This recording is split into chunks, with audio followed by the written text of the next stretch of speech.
como que faz para poder resolver esses problemas? Aí eu seria bem rápido aqui. Nos procure. Tem que ter a solução para você.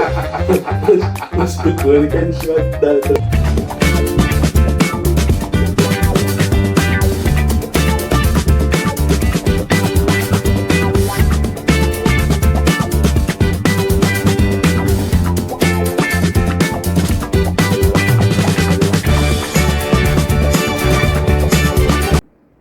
Olá, tudo bom? Estamos aqui em mais um podcast da Num Só Lugar. E hoje nós estamos aqui com alguém muito especial. E olha, raramente a gente tem aqui alguém que se comunica tanto com o perfil desse canal, hein? Estamos aqui com o Júnior. Prazer, que bom recebê-lo, Júnior.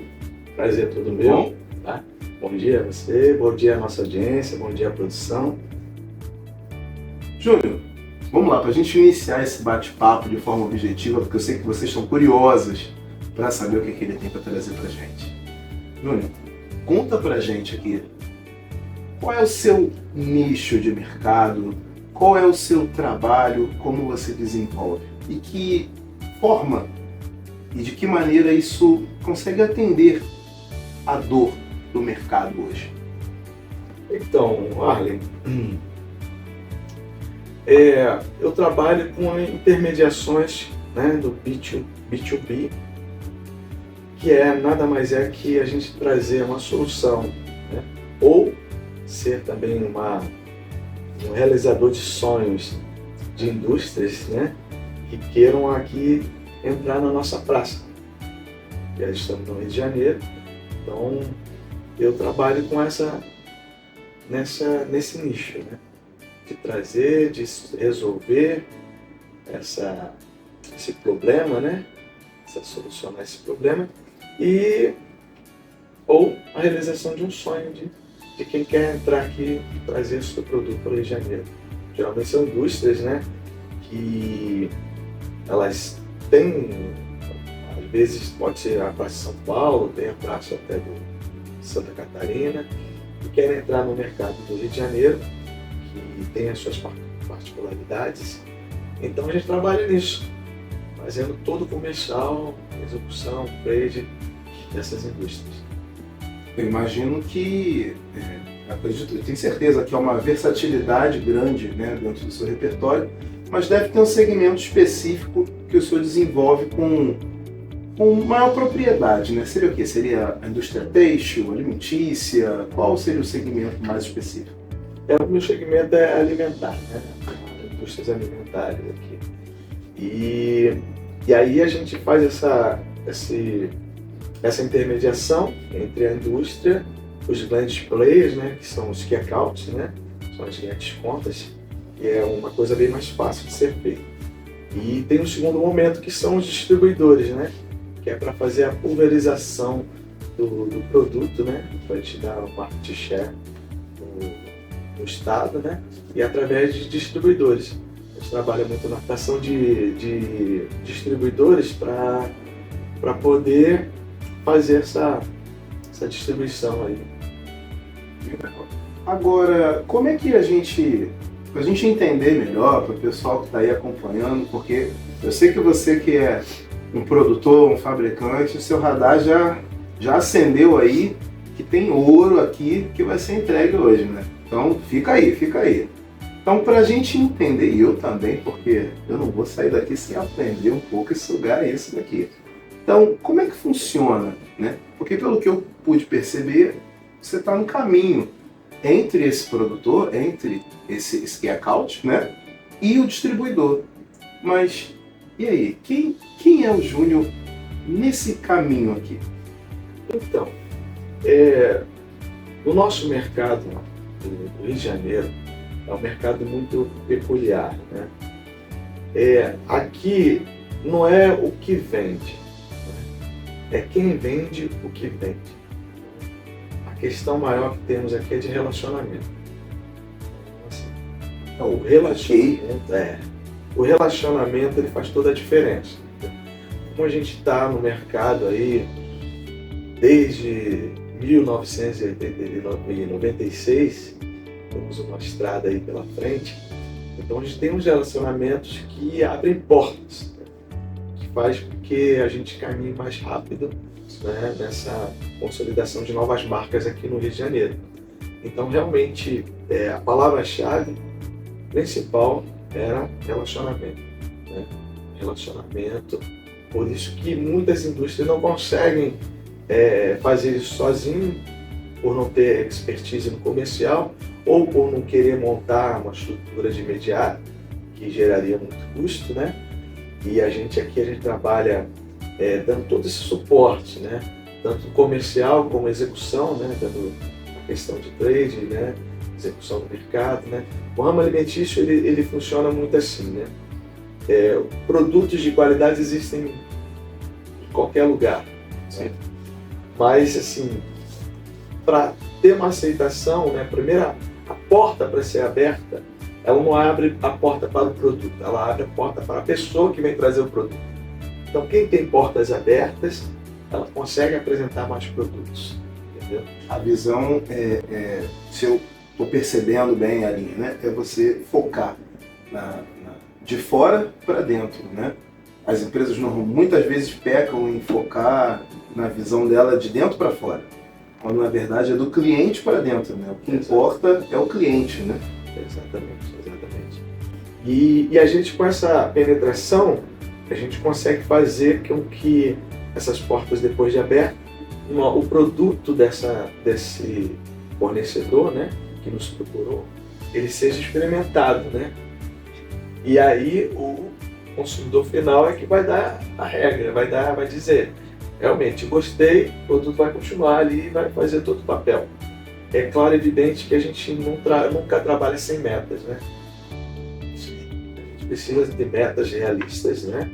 E a gente, mesmo que a indústria ela não passe coisas concretas, né? Nós mesmos temos as nossas metas para que as coisas caminhem de uma forma sólida, né? Um crescimento ali que a gente espera que seja saudável para nós. Uma ideia e um objetivo sem uma meta clara, sem um prazo definido, nada mais é do que um devaneio no fim das contas. Exatamente. Você não tem uma perspectiva, um direcionamento de como funcionar. Mas uma coisa que me chamou a atenção, né, o que você falou, foi o seguinte: estrutura, um preparo estrutural inicial, e a gente sabe que a realidade, nós temos hoje players grandes no mercado, né, com os quais você trabalha, mas muitos deles, né, que estão consolidados aí, que têm os seus CEOs, os seus majoritários, são pessoas que muitas vezes ascenderam socialmente numa outra época, foram se estruturando, foram vindo, mas tem emergentes hoje que alcançaram um patamar, e é muito comum, principalmente dentro da realidade do Rio de Janeiro, né? Havia Brasil de regra, né? Que comece-se algo sem estrutura, né? Sem um planejamento adequado, né? E as coisas vão indo, às vezes começam a dar certo, a pessoa compensa as deficiências com garra, com esforço, com dedicação, bota suor no lugar do planejamento, só que chega um momento onde essa barreira começa a ficar muito gritante, né? Então, aí começam problemas de logística, né, com estruturação, principalmente nessa realização de sonho que você trouxe aqui agora, né? Quem tem o sonho de estar entrando dentro desse mercado, né? E agora, acho que agora é o momento de entregar esse ouro, né? Para essa pessoa que quer realizar esse sonho, esse grande empresário, esse grande empresário que quer realizar o sonho de entrar nessa praça aqui, que é o Rio de Janeiro. E ele tem essa dificuldade de logística, seja com transporte, seja com infraestrutura, porque o custo é muito grande, né? Como que faz para poder resolver esses problemas? Aí eu seria bem rápido aqui. Nos procure, que a gente tem a solução para você. Nos procure que a gente vai trazer a solução para você. Mas eu vou falar aqui um case aqui de sucesso, é a tapioca da terrinha. Não sei se vocês conhecem, alguém da nossa audiência vai conhecer. Tapioca da terrinha. Eu conheço. Então, quando a tapioca da terrinha ela quis entrar aqui no mercado do Rio de Janeiro, na Praça do Rio de Janeiro, ela não queria fazer investimento, é o melhor dos mundos. As pessoas, elas querem alcançar um resultado sem fazer investimento, né? E o que acontece? Eu, com esse papel de intermediador aqui, né, eu comecei a trazer para os grandes key accounts, né, aqui do Rio de Janeiro. E depois, para a gente ganhar market share, para os distribuidores, né? E hoje a gente tem aqui um CD, né, que faz o quê? Ele é como um entreposto, né? Ele vem da fábrica, ele pousa aqui no Rio e ele faz quase que um cross-dock, né? Ele vem uma carga fechada e essa carga fechada ela se divide em várias cargas menores para atender o cliente pontualmente, né? Isso a gente ganha tempo, né? A gente ganha com também rentabilidade, né? Gera uma economia também. Gera essa economia, né? A questão da logística, a gente tinha comentado até nos bastidores, né? A palavra-chave da logística, e aí também vai ser para essa questão que a gente está comentando, é compartilhamento, né? Quando a gente compartilha, né, o mesmo espaço com várias indústrias, a gente consegue fracionar esse valor do espaço que seria para uma só pagar. A gente tem 3, a gente consegue fracionar isso. Fica melhor para eles, né?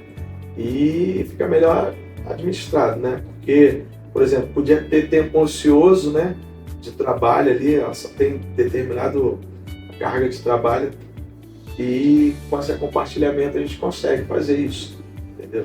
A gente consegue reduzir os custos, né?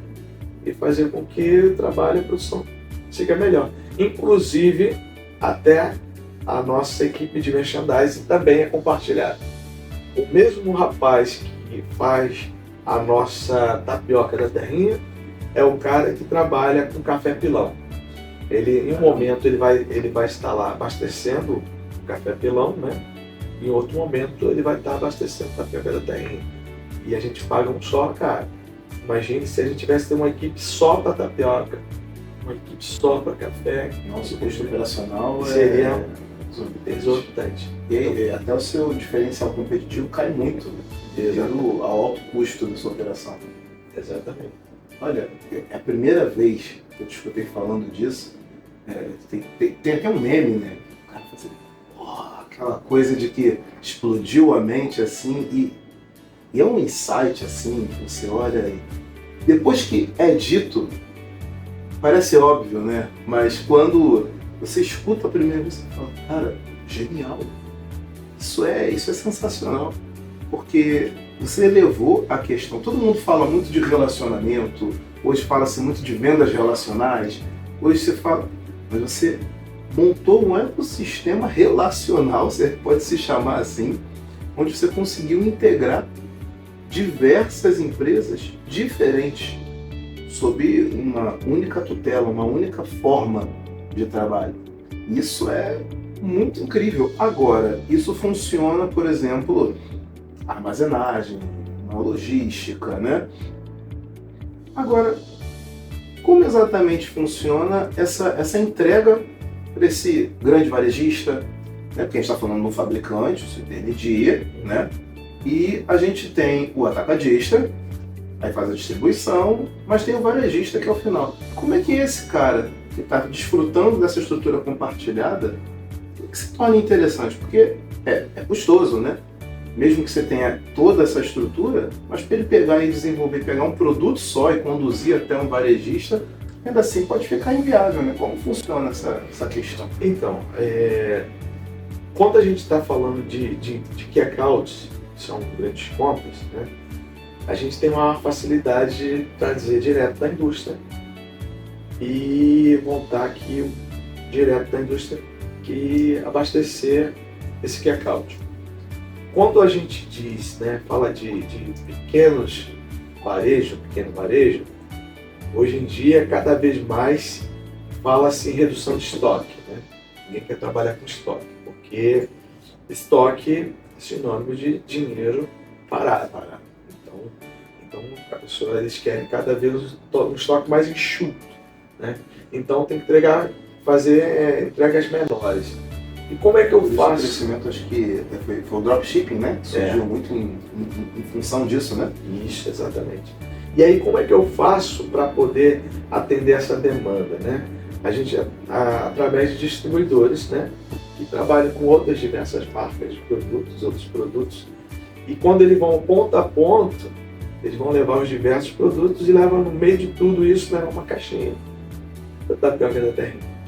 Então aquilo ali agrega para aquele distribuidor, né? E agrega e conseguimos pulverizar para a nossa fábrica, nosso parceiro inicial, né?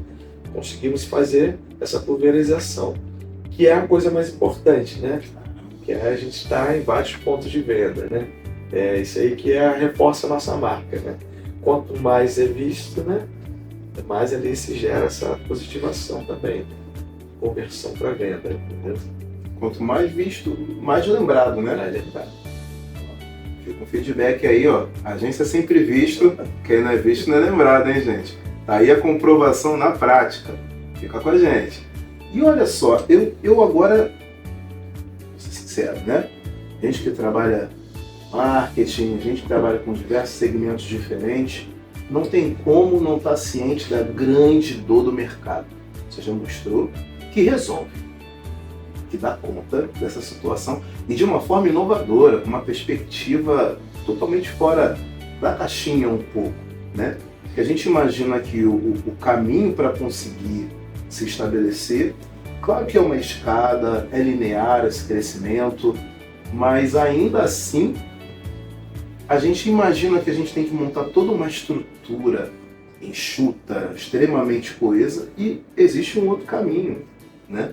Existe alguém que gera essa facilitação. Claro que leva um tempo para chegar, né, até a sua empresa, mas fala para mim, porque você faz venda. E essa é a grande dor do mercado, venda.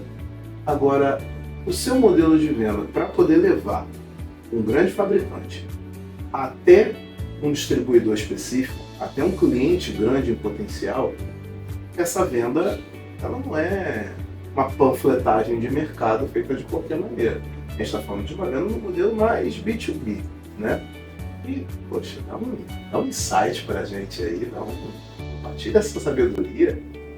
Então, quando a gente fala assim de venda, né? Venda não é um processo, é um processo vivo. É um processo vivo, que ele precisa de fases e ele vem em retorno, né? Ela está sempre em ação, né?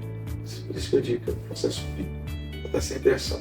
Não é você deixar e abandonar, né? Não tem fórmula de bolo. Não tem.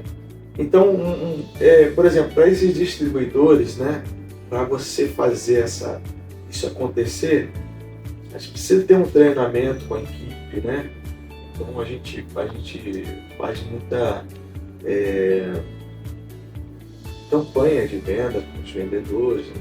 Traçado de metas para eles, né? Porque não é só deixar um produto ali, senão vai ser mais um na mão deles, que tem vários, né? Às vezes a gente tem um distribuidor chamado Garcia, que é um distribuidor muito bom, né?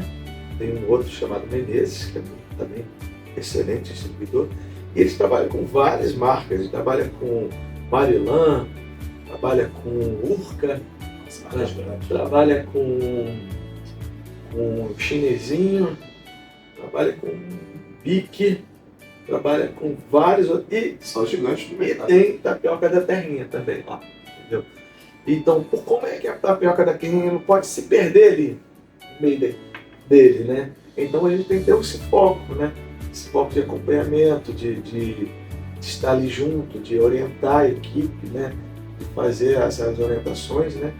E traçar para eles a questão de motivação e conhecimento do produto, né?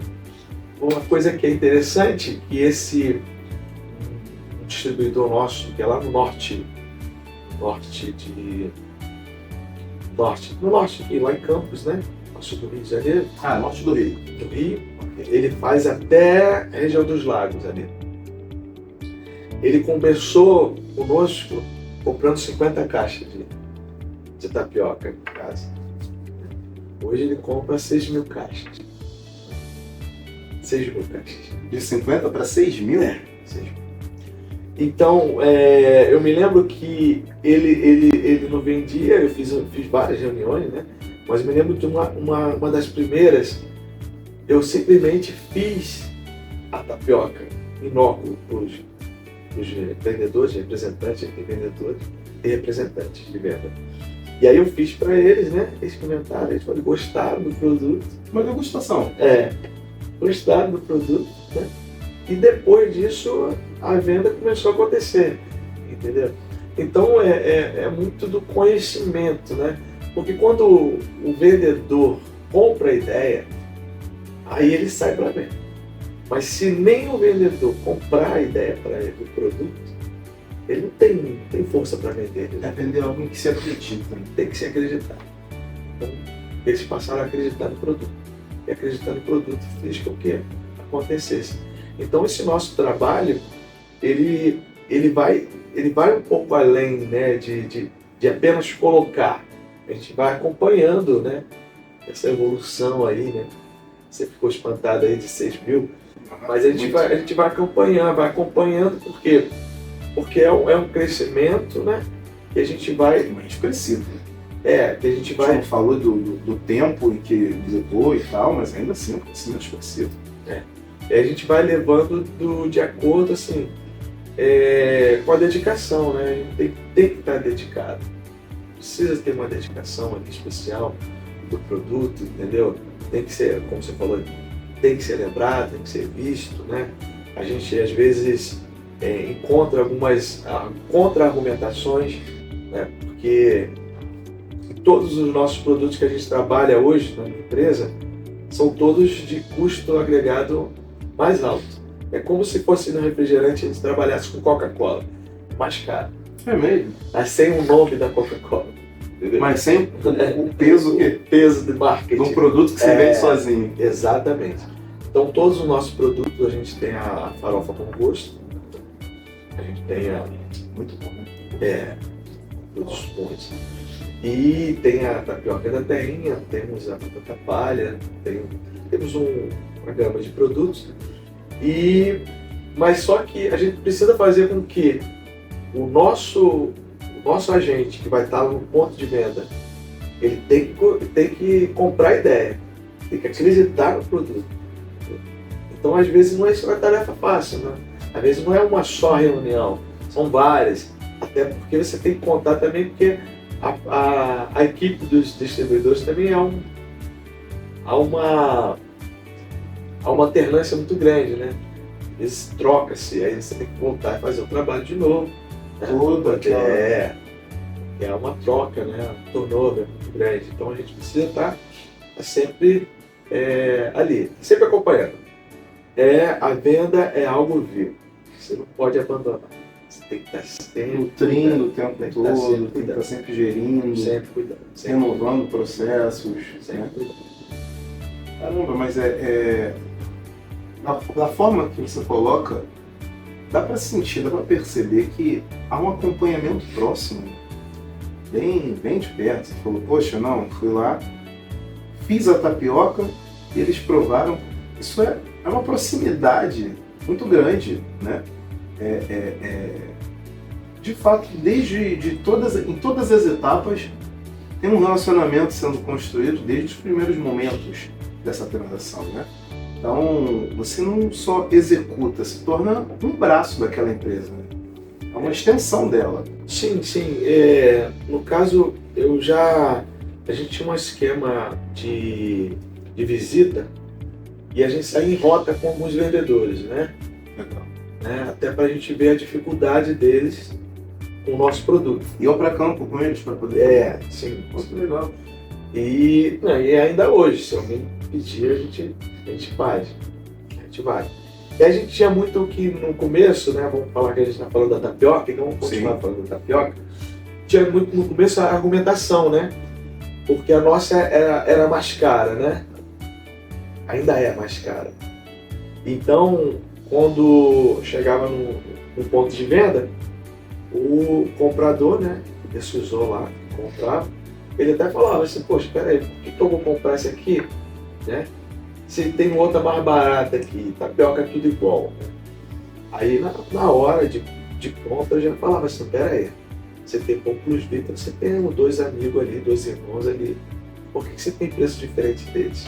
Ah, porque o outro é melhor. Mas é justamente isso aqui, esse é o nosso produto, é diferente. Não é tudo pão plus vita. É tudo pão, mas tem pão diferenciado. Um é mais caro. Então por isso que a nossa é mais cara. E aí a gente falava todo o nosso, o que a gente tem de diferencial, né? Para poder. E aí isso enriquecia muito o repertório do vendedor, que fazia com que depois de umas 2 saídas com ele em rota, aí depois ele já passava a ser o campeão de venda lá na equipe dele. Entendeu? Tudo por causa de um tempo investido e dedicado, né? Exatamente. Depois de um trabalho feito dessa forma, com essa proximidade, porque, sinceramente, eu tô impactado. Eu tenho uma visão de que relacionamento é importante, essa proximidade é a chave para tudo. Só que eu tô vendo isso na prática em cada etapa, tanto com o cliente, quanto com o colaborador, quanto o seu vendedor. Há uma proximidade também, isso funciona também dentro do processo de distribuição. Na verdade, foi o que permitiu se montar esse ecossistema, né? E é muito impactante ver tudo isso na prática. Agora, chegou no grande varejo. O produto entrou, ele está lá. E eu vi que, num momento aí, isso falou de merchandising, né? E como é que funciona esse outro braço, essa outra ramificação? Então, o merchandising é porque, assim, os grandes players, né, no mercado, todo mundo quer economizar, racionalizar sempre, né? Então, o funcionário que eles disponibilizam para a reposição de mercadoria são funcionários assim não suficientes para fazer o trabalho. Eles não têm o suficiente para fazer o trabalho. Então, cada empresa ela precisa ter o seu próprio funcionário lá, né? Chamado promotor de venda, né? Para poder fazer a sua exposição. Faz aquelas coisinhas bacanas, né? Faz aquela casinha com biscoito mais exatamente. É bonitinho. E fazer a próprio acompanhamento de validade, né? Nossa legislação impõe os prazos de validade e a gente tem que acompanhar isso muito sério porque é da cadeia, né? Da cadeia, né? Não é só ali vai preso, o gerente vai preso, se tiver fora da validade do produto e alguém denunciar, a delegacia chega lá, o gerente vai preso. Caramba, autuado no ato. No ato, ele vai preso. Então, essa equipe, né, esses promotores de vendas fazem essa execução, né? Quanto melhor, aí você falou de relacionamento, e aí o relacionamento desses promotores na loja, no ponto de venda, né? Então, quanto melhor for o relacionamento deles, melhor é o desenvolvimento. Por quê? Eles vão conseguir ter mais espaço, né? Vão conseguir colocar na altura dos olhos, né? Que é mais fácil de pegar, existir mais fácil para ver. Vão conseguir pontos extras, né? Porque existe o ponto natural, né? Que é o lugar onde é devido, e o ponto extra, que é o lugar fora dali, mas é um ponto de atração, um ponto que a pessoa vai lá e é compra por impulso. Você sabe que no supermercado, muito da nossa compra é compra por impulso. Então, o cara tá dizem que a gente é conduzido, a gente acha que quando entra no mercado a gente está indo onde quer, mas dizem que as coisas estão conduzindo a gente para ir para um local. Para ir para aquele local. Mas é verdade, né? Sim. Somos influenciados a isso. Rapaz, eu não mando nem como eu me comporto no mercado. Isso é frustrante, mas ao mesmo tempo desperta, gera um fascínio, né? Houve informações que o produto que está de esquina na gôndola vende mais. Vende muito. Né? Que está, como você falou, a altura dos olhos, tudo isso é elaborado ali. As cores como são organizadas também é para poder conduzir. Sim. Inclusive, existem alguns lugares que se cobra para ter essa exposição, né?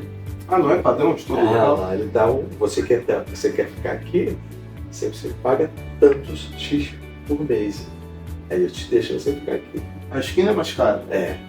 Nossa, é igual casa agora. Ele vai deixando você ficar ali. Aí eu quero botar uma banca aqui, ó. Tudo bem, você pode botar, mas eu preciso de tanto aqui. Aí você vai. Gente, é uma negociação imobiliária de prateleira. Exatamente. Meu Deus. A gente igual você já viu aqueles encartes, né? Sim, A gente paga por fotografia, né? por foto. Por foto. Quem tem um produto ali, frente, verso. No Guanabara a gente paga 5 mil para ter fotografia ali. Uma fotografia. Agora você olha quantos produtos estão ali fotografados. Você já sabe mais ou menos quanto eles ganham ali. Mas isso é bom, porque quando você está ali naquele encarte, ele automaticamente reduz a margem dele, né? Por exemplo, ele compra hoje com você a X reais, bota a margem de 40%. Quando você está ali no encarte, ele compra X reais, mas ele bota a margem de 20%. Aí quer dizer, o produto fica mais barato. Aí ele vai te comprar mais e vai vender mais. Mas ele também te pega ali na fotografia. Tem que pagar ele. Mas no volume de venda você tira, acaba compensando. Exatamente. Os mercados, na verdade, não dão nada para ninguém. Né? Se você vê um dia ali um carro, ou tiver uma bicicleta, um cafeteiro, seja o que for, não é o mercado que dá. São nós, os fornecedores aqui entram. Não é nem questão de estar embutido no preço. Vocês fazem uma campanha para fomentar a venda. Aniversários, eles pedem a verba de aniversário. Eles pedem a verba de aniversário. O primeiro ano que eu participei do aniversário do Guanabara, eu ainda estava na Nissin. E aí eu fui atender o cara pela primeira vez. Sim, lá no Miojo? Sim. Caramba. E aí passou por uns lugares assim bem expressivos, né? E aí ele me pediu 150 mil reais na época. Quanto tempo atrás? A gente está falando do ano 2000. 3, 4. Quanto? 150 mil. Eu fiz uma correção de valores, né? Só para você ter uma noção do que ele está falando. Em cima de um valor de 3 a 4 mil reais nesse mesmo período. Hoje esse valor é equivalente a quase 8 mil reais. É quase o dobro hoje, né? Então 150 está falando de quase 300 mil hoje. Caramba, é muita coisa. Isso é um valor só para poder estar. Só para participar. E muitas vezes é exigido, tá? Não é solicitado, é exigido. Qual a diferença disso aí? Se você não participar, você vai ser boicotado. Você vai ser boicotado. Bem democrático. Fique bem tranquilo, você tem todo o direito de não participar, mas você vai ser boicotado aqui. Vamos privilegiar uma outra marca. É assim que funciona. Nada é fácil mudar. É assim que funciona. A vida é difícil até na prateleira do mercado. E você imagine uma Nestlé da vida com aqueles bons. Meu Deus! É jogo de gente grande de verdade. Muito bom. Agora, eu estou realmente surpreso, né?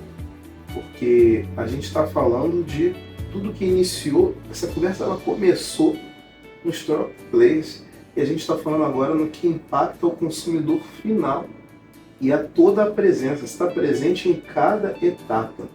Então, a diferença que você gera com a sua empresa para essas empresas é muito grande porque você acompanha todo o processo, o resultado é muito expressivo. O ROI das ações e desse processo que você gera é muito grande.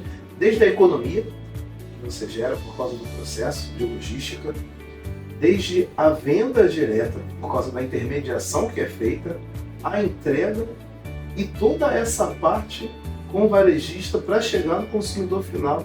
É completo isso. E você ainda tem mais um detalhe. Eu ainda em alguns casos, eu interagi e interajo com o consumidor final. Como isso? Como? Por exemplo, o último caso agora, teve uma consumidora lá de Niterói, ela comprou 2 dos nossos produtos, só que o produto... 2. 2. Ela comprou no supermercado e ela ligou direto para a fábrica porque o produto apresentou uma qualidade, queda de qualidade. E aí a fábrica me ligou e falou assim, você consegue ir lá pegar com ela, mandar pra gente e levar para ela produto bom. E eu fui fazer essa troca. Pegar lá os produtos ruins. Você foi pessoalmente? Mas isso não é novidade para mim, não. Eu já fazia isso desde a época da Nissin, tá? Na época da Nissin, a pessoa abria o miojo e falava assim, encontrei um farelo aqui, que não é pertencente ao miojo. Aí ligava para a fábrica mandava a gente fazer uma cesta. Na época dava uma cesta. Caramba, uma compensação. Era uma cesta. Mas aí a gente descobriu que muita gente fazia isso com vários propósitos. Elas faziam isso com a Nestlé, a Nestlé também dava uma cesta, assim. Falava assim, encontrei não sei o que no leitinho. Aí dava uma cesta todinha. E a gente fazia isso. Aí depois de um certo tempo a gente começou a trocar um por um. O cara falou, comprei esse aqui, tinha um parafuso aqui dentro. Aí, tá bom, então vamos trocar. A gente levava um miojo, pegava um parafuso para levar para a fábrica para análise, né? E aí depois foi parando. Não compensa. Parando. Mas acontece isso, a interação até com o cliente final. Então, em poucas palavras aí, se bem que, né, eu não sei se alguém ainda acha que precisa, mas se for colocar em poucas palavras agora, quase um de frente com o Gabi, assim, de júnior para júnior, vamos dizer assim, né? Coloca aqui em poucas palavras para essa audiência que está assistindo, acompanhando a gente, o maior benefício que uma empresa tem contratando sua empresa. Ela vai ter visibilidade,